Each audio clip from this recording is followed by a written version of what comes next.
1857 की क्रांति में जहां वीरों ने अपना दमखम दिखाया, वहां वीरांगनाएं भी इसमें पीछे नहीं रही। शायद आप लोग झांसी की रानी लक्ष्मीबाई के बारे में जानते होंगे, जिन्होंने अंग्रेजों को नाकों चने चबुआए थे। लेकिन ऐसी ही एक वीरांगना हमारे राजस्थान में भी हुई थी।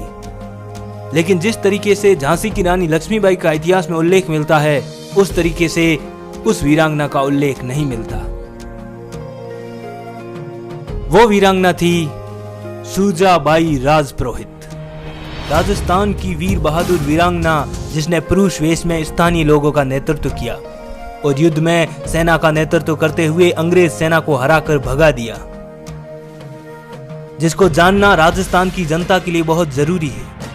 जिस प्रकार झांसी की रानी ने अंग्रेजी सत्ता के विरुद्ध संग्राम का शंखनाद किया, ठीक उसी तरह वीरांगना सूजा राजपुरोहित ने राजस्थान में अंग्रेजी सेना का मुंह तोड़ जवाब दिया और विजेता भी रही। यदि वीरांगना सूजाबाई को राजस्थान की लक्ष्मीबाई कह दिया जाए तो इसमें कोई अतिशयोक्ति नहीं होगी। सूजा कंवर का जन्म 1837 के आसपास तत्कालीन मारवाड़ राज्य के लाडनू ठिकाने, वर्तमान में लाडनू शहर है, में एक उच्च आदर्श वाले परिवार में हुआ था। इनके पिताजी हनवंत सिंह राजपुरोहित के तत्कालीन ठिकाने के ठाकुर बहादुर सिंह राजपूत से मधुर संबंध थे और राजपुरोहित और राजपूतों के संबंध आज भी मधुर है, बस कुछ अपवादों को छोड़कर। इसलिए ठाकुर परिवार के बच्चों के साथ रहते हुए सूजा कंवर ने बचपन में ही खेल खेल में घुड़सवारी, तलवार और तीर और बंदूक चलाना सीख लिया था। सूजा कितने आत्मसम्मान वाली शक्ति थी, ये आप इस बात से पता लगा सकते हो कि 1854 के आसपास उनका विवाह तत्कालीन किशनगढ़ रियासत के अंतर्गत बिल्ली गांव के बैजनाथ सिंह राजपुरोहित के साथ हुआ था।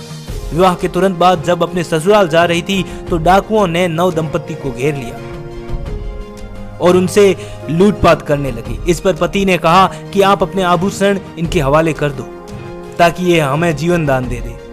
इसलिए उन्होंने झट से पति की तलवार खींचकर डाकू सरदार को मार गिराया और अन्य को भी मार भगाया, मगर इसके साथ ही उन्होंने अपने कायर पति के साथ जाने से इनकार कर दिया और जीवन पर्यंत पुरुष वेश में जन सेवा में जुटने का संकल्प ले लिया।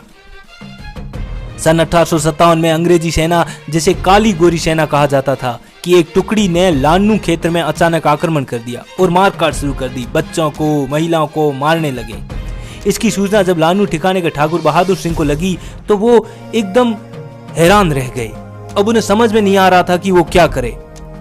उनके पास विरोध के लिए सामर्थ्य सेना नहीं थी। ठाकुर बहादुर सिंह ने अपने विश्वस्त सिपाहियों के साथ इसी विषय पर बातचीत की। वो जब बातचीत कर रहे थे तो अचानक मर्दाना वेश में घोड़े पर सवार वीरांगना सूजा कंवर वहां आ गए।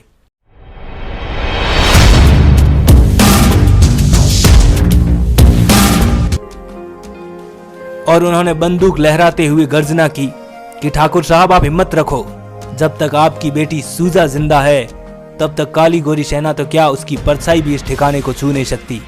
शीघ्र ही वीरांगना सूजा के नेतृत्व में एक सेना का गठन किया गया। राहु दरवाजे पर मुख्य मोर्चा बनाया गया। काली गोरी सेना ज्यों ही लाडनू पर आक्रमण करना चाहती थी, उसी वक्त वीरांगना सूजा राजपुरोहित रणचंडी का रूप धारण कर दुश्मन पर टूट पड़ी। दुश्मन सेना को इस बात का एहसास तक नहीं हुआ कि यहाँ कोई हमारा मुकाबला इस तरह कर सकता है। वीर और वीरांगनाओं की वीरता देखकर अंग्रेज सेना में हाहाकार मच गया। दुश्मन सैनिक प्राण बचाकर भागने लगे। मातृभूमि और आम जनता की प्राणों की रक्षा इस संग्राम में यह सिद्ध हो गया कि भारतवासी अंग्रेजी सत्ता को जड़ से उखाड़ कर फेंक देंगे। हालांकि इस संग्राम में लाडनू के कई वीर भी वीर गति को प्राप्त हुए। वीरांगना सूजा राजपुरोहित भी घायल हो गई। अपने शौर्य का परचम लहराने वाली 20 वर्षीय वीरांगना सूजा राजपुरोहित अपने साथियों के साथ जय घोष करते हुए जब युद्ध से लौटी तो लाडनू ठाकुर ने उन्हें अपनी राजस्थानी पाग पहनाकर सम्मानित किया। उन्हें तलवार भेंट कर सूजा राजपुरोहित की जगह वीर सुरजन सिंह राजपुरोहित का खिताब दिया। ठाकुर बहादुर सिंह ने वीरांगना का मान बढ़ाने हेतु कई घोषणाएं भी की, जिसमें मुख्य थी सूजा सदैव मर्दाना वेश में अपनी कमर पर तलवार बांधे रहेगी।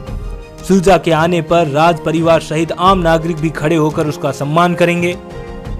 आपसी झगड़ों, विशेषकर महिलाओं के झगड़ों का निपटारा करने हेतु सूजा का फैसला सर्वमान्य होगा और क्षेत्र में आयोजित होने वाले उत्सवों में सूजा को विशेष रूप से आमंत्रित किया जाना आवश्यक होगा।